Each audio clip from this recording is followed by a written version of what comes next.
اور علم کے دیوانوں السلام علیکم۔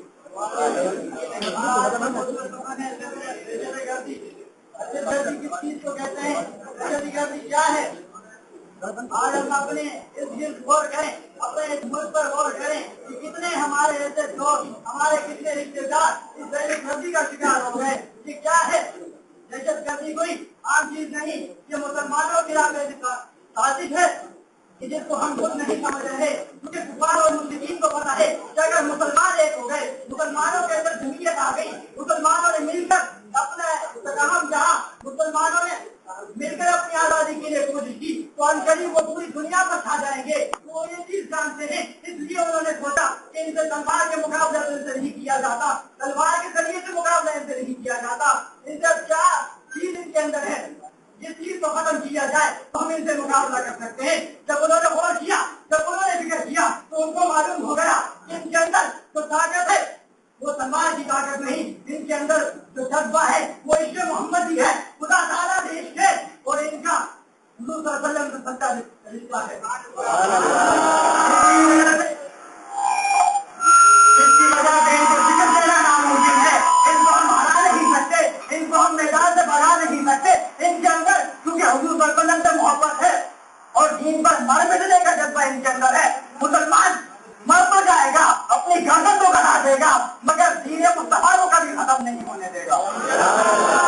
ہم کو یہ معلوم ہو گیا کہ تلوار کی طور پر ہم ان سے نہیں لڑ سکتے، تو کیسی تدابیر کی جائے، کیا طریقہ اپنائے جائیں کہ مسلمانوں کو کمزور کر دیا جائے، ان پر ہم کس طرح سے قابض ہو سکتے ہیں۔ تو انہوں نے اس کے لیے کوئی تلوار نہیں اٹھائی، کوئی انہوں نے ایک بندوق نہیں اٹھائی، انہوں نے ایسے تدابیر استعمال کی، ایسی انہوں نے چالیں چلائی کہ مسلمان آپس میں ہی لڑ پڑے۔ مسلمانوں کے اندر فرقہ واریت پیدا کر دی گئی، مسلمانوں کے اندر تعصب پیدا کر دیا گیا، مسلمانوں کے اندر جو بری چیزیں تھی ان کو عائد کر دیا گیا کہ مسلمان انہی میں لگ جائیں اور ہم اپنا کام کر لیں۔ نوجوانوں کا اس مشن پہ، اس موقع پہ نوجوانوں کا کیا کردار بنتا ہے؟ اگر ہم اپنے ماضی میں غور کریں، اپنے ماضی میں دیکھیں تو یہی نوجوان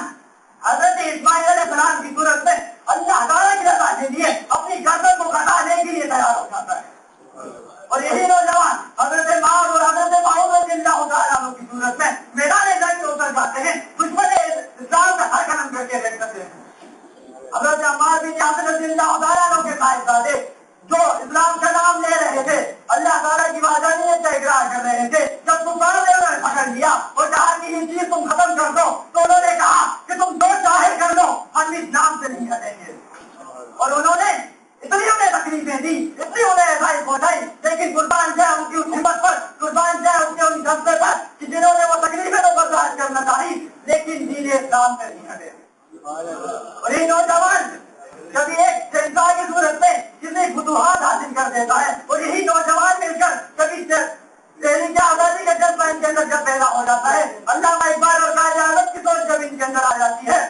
تو تحریک آزادی کو کامیاب بنانے کے لیے یہ میدان عمل میں سرگرم نظر آتے ہیں اور لوگوں کے اندر ایک شعور بیدار کرتے ہیں کہ ہم ایک علیحدہ قوم ہے، ہم نے علیحدہ رہنا ہے، ہمارا مذہب الگ ہے۔ تو لوگوں کے اندر وہ سوچ بیدار کرتے ہیں اور بنا کر 1947 کو پاکستان کے وجود میں ان کا بہترین کردار ہوتا ہے۔ لیکن آج ہم اپنے اندر غور کریں، آج ہم نوجوانوں میں غور کریں کہ آج بھی وہ نوجوانوں کی روح ہمیں تڑپ تڑپ کر کہہ رہی ہوگی کہ نوجوانوں تمہیں کیا ہو گیا ہے، وہ نوجوان کہاں چلے گئے کہ جن میں دین مصطفیٰ کے لیے گردن کٹا دینے کا جذبہ تھا، آج نوجوان کن کاموں پہ پڑ گئے۔ دیکھیں آج نوجوانوں کی کیا ذمہ داری بنتی ہے، ہم کس طرح سے دوبارہ اپنے ملک کو، دوبارہ اپنے قوم کو، دوبارہ اپنے مذہب اسلام کو ہم بلندیوں تک کس طرح پہنچا سکتے ہیں۔ سب سے پہلے ہمیں احکامات الہی پر عمل کرنا پڑے گا، اس کے بعد حضور صلی اللہ علیہ وسلم کی بتائی ہوئی تعلیمات پر عمل کرنا پڑے گا، اپنے اندر بھائی چارہ محبت اخوت کو رائج کرنا پڑے گا، تبھی جا کر ہم کئی کامیابی حاصل کر سکتے ہیں۔ تیرا پیام کچھ اور ہے، تیرا پیام کچھ اور ہے، عشق کے درد مند کا درد کلام کچھ اور ہے۔ ہمارے